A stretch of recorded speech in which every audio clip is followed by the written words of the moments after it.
Hello，各位大家好，各位網友，我係 OK 仔。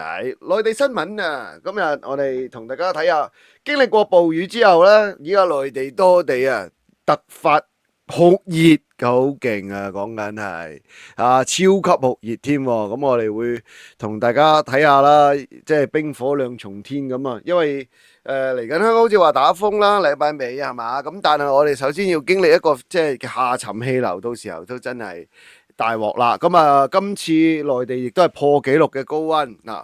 咁啊，另外講到話呢一個羅馬士深圳羅馬士充電器、充電寶尿袋乜都好啦呢個品牌啊，咁啊之前就話因為呢一個問題品質嘅問題需要回收啦，咁啊更加有傳出就話停工嗱，依家更加有消息咧，就話5名核心高層啊，哇，立隻走人喎，唔係立隻啊，立錢走人喎，哇，又有鑊俾中央孭啦，真係離譜喎！依家個個整完啲蘇州屎錢啊賺咗咁啊鑊就中央孭，咁啊睇下嚟，要捉佢哋翻嚟問罪啦！咁啊，請大家俾個 like 支持一下，有好多唔同嘅新聞嘅。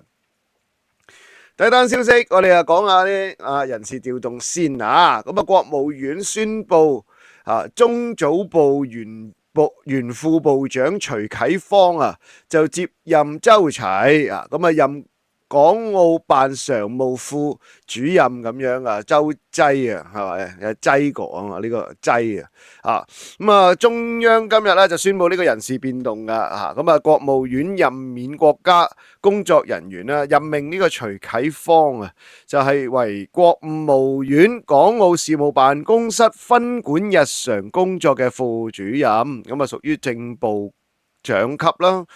咁港澳辦常務副主任分管港澳辦日常工作啦，喺佢嘅管理架構當中咧，排位僅次於呢一個辦主任嘅原本擔任呢個職位嘅就係周濟喺5月底咧已經轉咗去做中聯辦主任啦。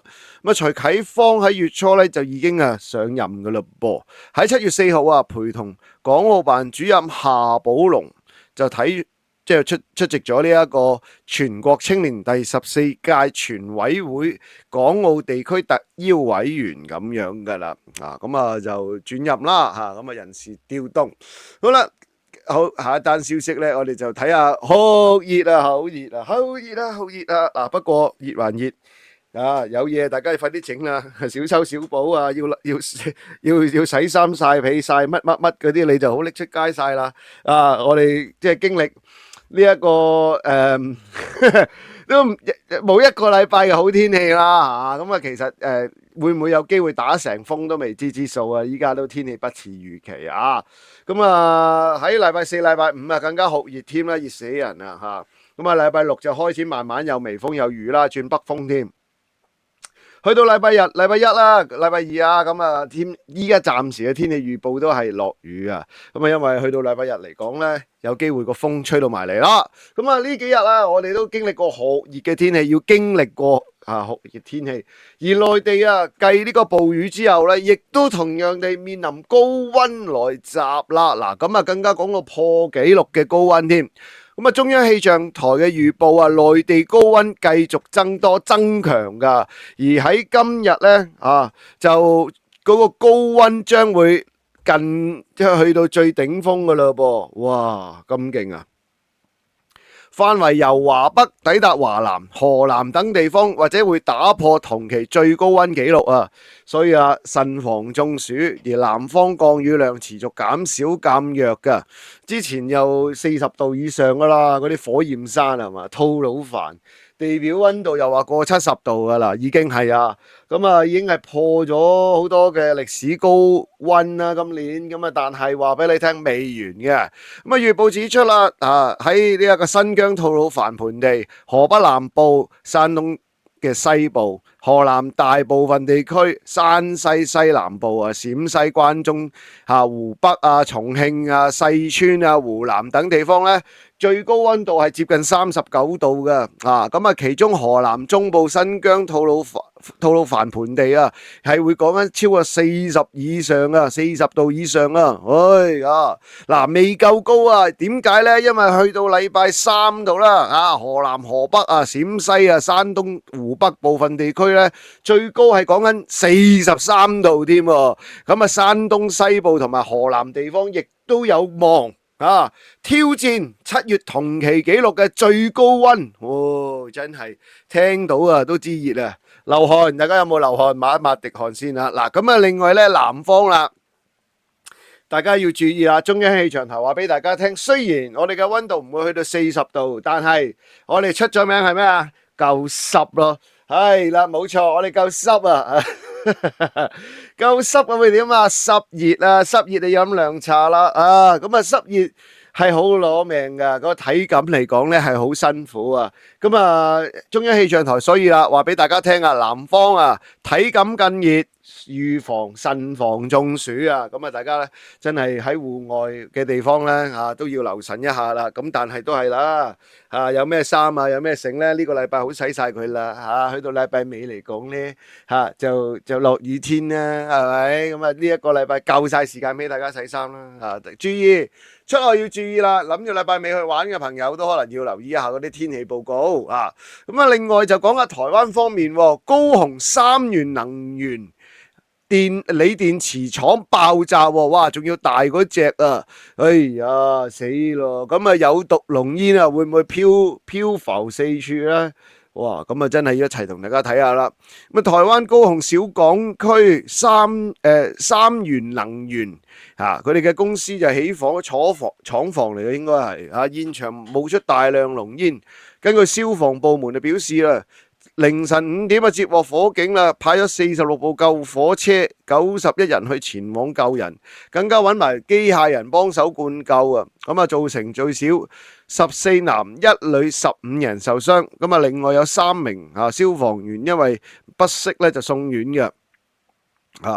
咁啊，由於咧現場堆積咗禁水性嘅物質啦，消防員只能夠退回封鎖線外灑水降溫，保守戰術戒備咁樣噶。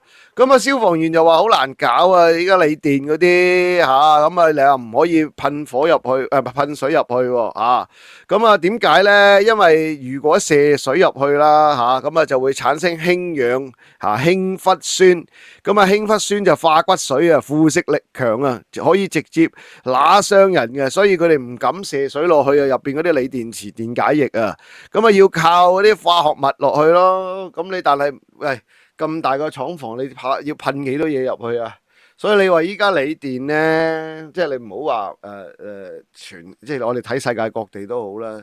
呢一種嘅物質呢，我覺得應該係時候要取代噶啦。係啊，你太危險啦，太危險啦！你又電動車又好，頭先第一陣間我哋講嗰個都係啊，你嗰啲充電寶所謂嘅尿袋power band 啊嘛，係嘛？個名詞都有啦。咁入邊嗰啲都係鋰電池嚟㗎。你一着起火上嚟，你點救啫？佢都冇得救嘅，佢自己入邊燒出嚟嘅。所以你話新能源汽車更加係添啦，咁啊又係一個好大鑊嘅事。所以我覺得即係當然佢係顛覆咗，因為佢呢一個鋰電池嘅出現，導致到我哋好多嘢都輕便咗、方便咗啦，係嘛？甚至乎俾咗好多一啲新嘅技術我哋啦。咁但係佢個安全隱患性，其實你睇得到，依家都仲係未夠。最大嘅問題，我哋冇辦法救熄佢啊！佢入邊內部燒出嚟好多時候，同埋你一灑水落去，佢所產生嘅有毒物質真係令人頭痛啊！你好多時候大家見到啲新能源汽車都係嘅。即係講緊消防員啦，佢哋都係用嗰啲泡沫射落去嘅。係啊，你出邊救火都係咁樣。所以你話唔係有啲攞二氧化碳噴落去咁樣，你入佢即係如果佢燒着咗其他嘢，你就可以救得熄啫。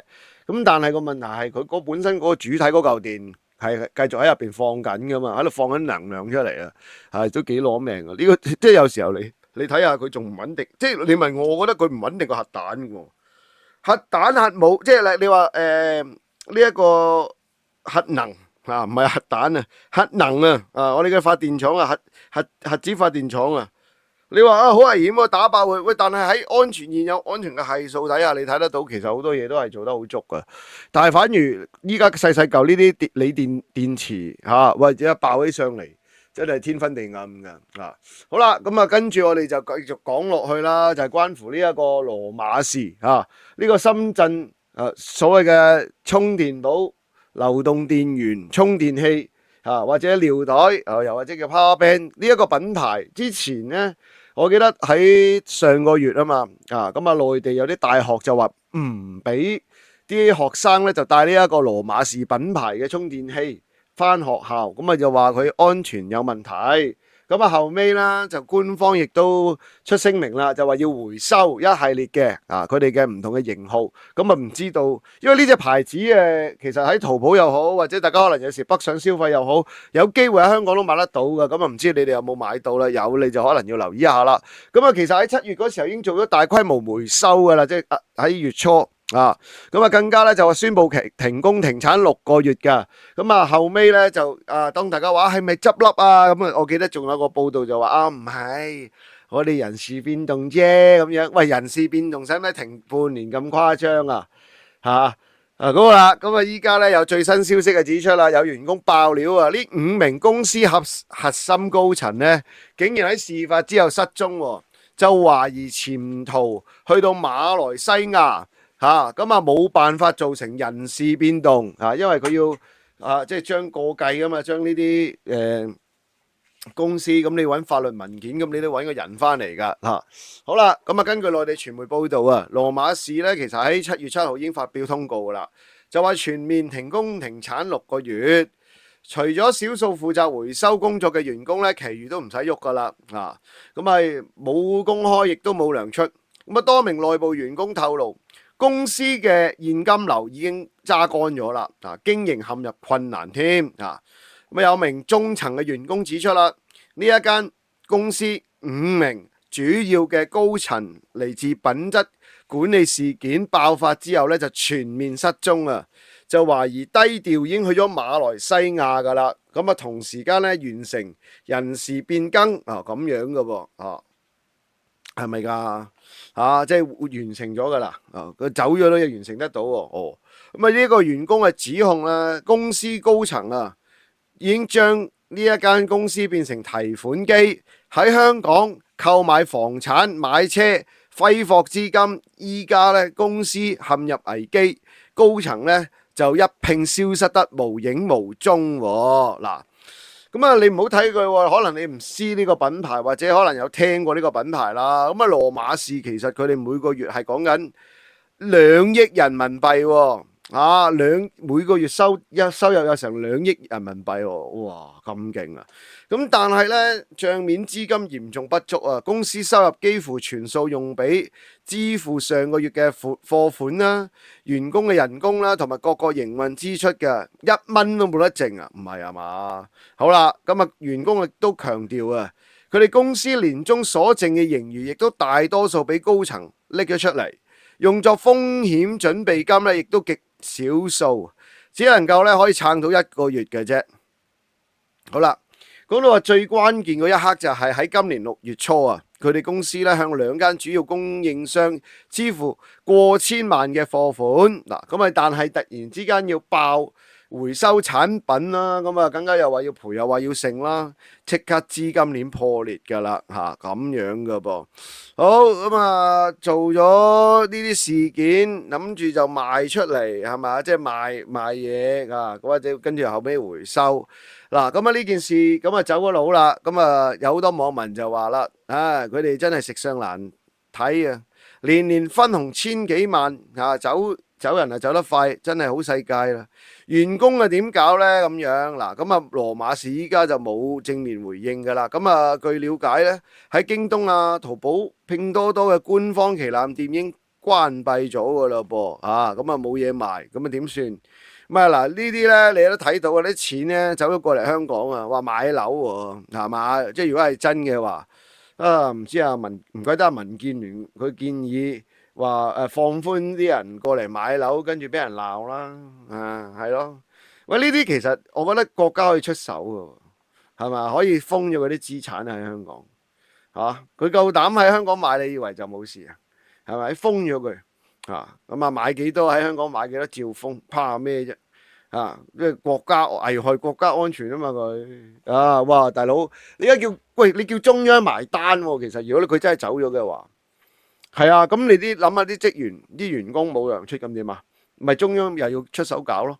咁佢仲有啲咩資產咧？咁啊香港嘛得封咗佢係嘛強拍強制執行，將佢嗰啲喺香港嗰啲資產全部咧一次過就收歸國有跟住就睇下點樣將啲錢變賣翻，跟住俾翻啲逐個賠你搞唔掂啊！你冇理由叫你其實你睇得到嘅，依家個個都揾中央填氹即係其實即係你好似香港啲結業潮咁啫嘛，你揾勞工處咁樣係嘛？咁你又揾政府埋單，下下都個個做老細真係幾好做。有人話依家唔怪得啦錢自己賺自己袋有啲事上嚟咧就揾國家包底自己就走咗佬所以你話幾唔負責任啊呢啲人如果係真嘅話，應該捉佢翻嚟好啦，跟住我哋就睇下下一單消息。下一單消息咧就係內地再爆啦。喂，即係我覺得啲人係咪唔識轉彎嘅咧？咩叫轉彎啊？你係咪咁死咕咕？我用呢個形容詞按本事辦事，按本子辦事咁我哋頭先講話好熱啦，係咪？呢幾日都好熱噶。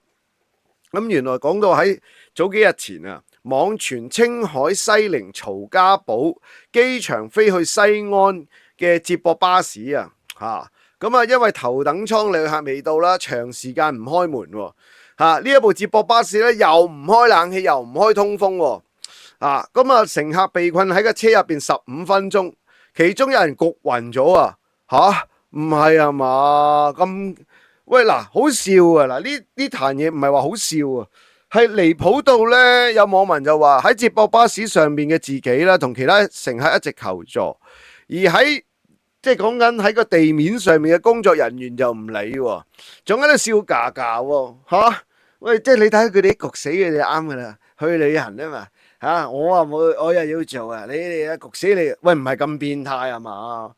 喂，你明知架車冇冷氣點解會冇冷氣噶啦？即係我唔知大家有冇坐過呢啲接駁巴士啦？你其實真有機會嘅，依家好容易坐到嗰啲接駁巴士嘅我坐過幾次添哇，嗰啲冷氣好似雪櫃咁嘅，好凍嘅咁係啦，唔知點解佢哋係唔興開冷氣嘅？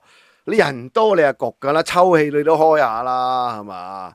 好啦，咁後尾就有人抌爛塊玻璃就自救，你真係黐筋。佢其實應該有個緊急掣噶，開門掣噶，係咯。嗱，咁講到話原來咧個細節就係話個司機掹咗條車匙掹咗車匙就跟住就走咗去唔係啊嘛，仲要閂實門你有冇搞錯啊？咁樣離譜跟住有乘客暈咗，司機先翻嚟打開空調你真係嗰個司機都真係白痴嗱，其實已經對上一次有一單事件嘅喺浙江金華地鐵又係咁樣啦，跟住啲唔係地鐵係嘛，嗰啲高鐵跟住嗰啲職員話唔俾開窗，有個人夾硬抌爛咗塊玻璃去梳理下啲空氣啊嘛跟住後尾嗰個打爛塊玻璃嗰個俾人捉咗去呢一個批評教育啊嘛，已經有人話佢係咪傻咧？依家啲即係你喂大佬嗰個救人嗰個反而俾人批評教育係嘛？應該係要睇翻嗰個事件嘅前因後果啊嘛，係咪？喂，佢救人咋，佢唔係搞破壞啊嘛，係咪？好似呢件事件又係喂，你揸車嗰個你都用下腦先得噶，你咁成車人喺入邊你竟然識車你又唔開門俾人唞唉，真係都黐筋嘅，黐乜線？邊有可能離開架車嘅？其實好危險嘅，有咩寫上嚟咁點係咪？你成車人又困住咗入邊。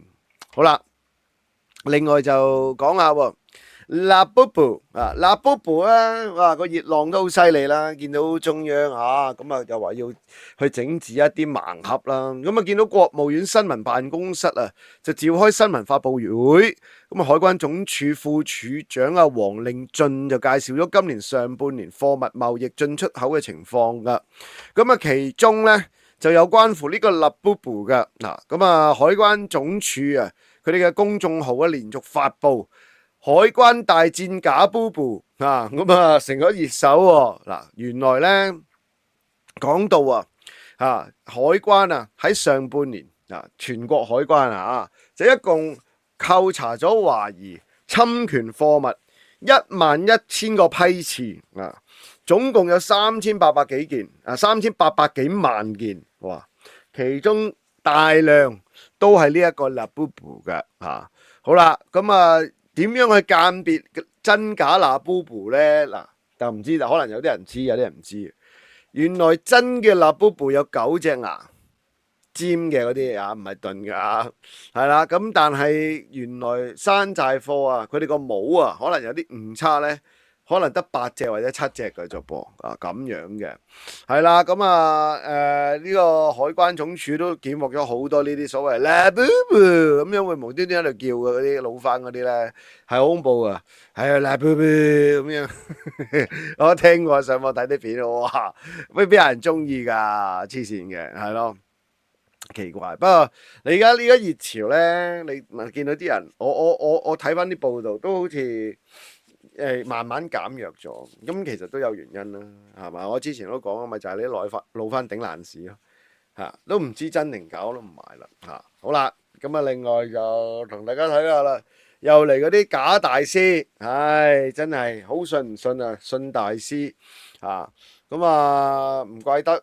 啲人話啦，你老公偷食啦，咁又唔好咁講。佢老公偷食同佢信唔信啲大師係冇乜關係嘅，係咪㗎？有嘅，其實都嗱。央視新聞近日揭發咗一單詐騙案，喺河南有位姓柴嘅女士自稱大師，就話啦，算準一位女士嘅丈夫出軌好啦 ，OK。咁呢位叫柴女士，佢信咗一位大師，咁嗰位大師就話佢老公會出軌。好啦，咁阿柴女士就相信呢位大師啦，哇，好靈生神仙啦。咁喺過去2年時間呢位大師用各種理由前後開壇作法10幾次，就呃咗呢一位女子80幾萬係咪？咁阿大師犀利啦嗱。咁有即係點樣可以算得準呢？咁樣咁大師就話啦，其中一個啦，就話你老公有桃花債咁於是啦，呢位老婆就偷睇老公嘅手機，發現到佢真係有同其他人傾偈喎。屌你，同其他人傾偈就係出軌啊！咁真係死得啦！你而家打開身邊嘅男朋友、女朋友、老公唔好話男朋友、女朋友你身邊嘅另一半你個手機你睇佢個 IG。係嘛？你睇下佢嗰啲係咪好多啲一波燉燉嗰啲咁又叫出軌？唉，真係好心啦！你俾佢睇啦，睇都唔得，咁你想佢點啫？係咪要揾阿紅姑阿紅姐紅叔咁你先滿足啫？你又更加唔開心。即係有時候呢啲嘢咧，即係唔好逼得咁緊留翻俾翻條生路佢哋行下好喎。嗱咁人哋咁樣喂。話你老公有桃花債，即係呢啲嘢你都好信嘅，實有噶啦。你咁講係嘛？你實有好運嘅，實有唔好運嘅睇你點睇嘅啫嘛，係嘛？好啦，咁大師又話你個女有個童子殺要俾6000蚊我幫你開壇作法。咁因為經歷過前一科嗰個桃花債之後咧佢又好相信佢啦。咁講到話呢位柴女士挽救丈夫的心為咗挽救咁於是咧就叫阿大師幫我哋夫婦做法事破解。好啦，但係阿大師收咗8800蚊之後就話法事失敗，慫恿兩個人離婚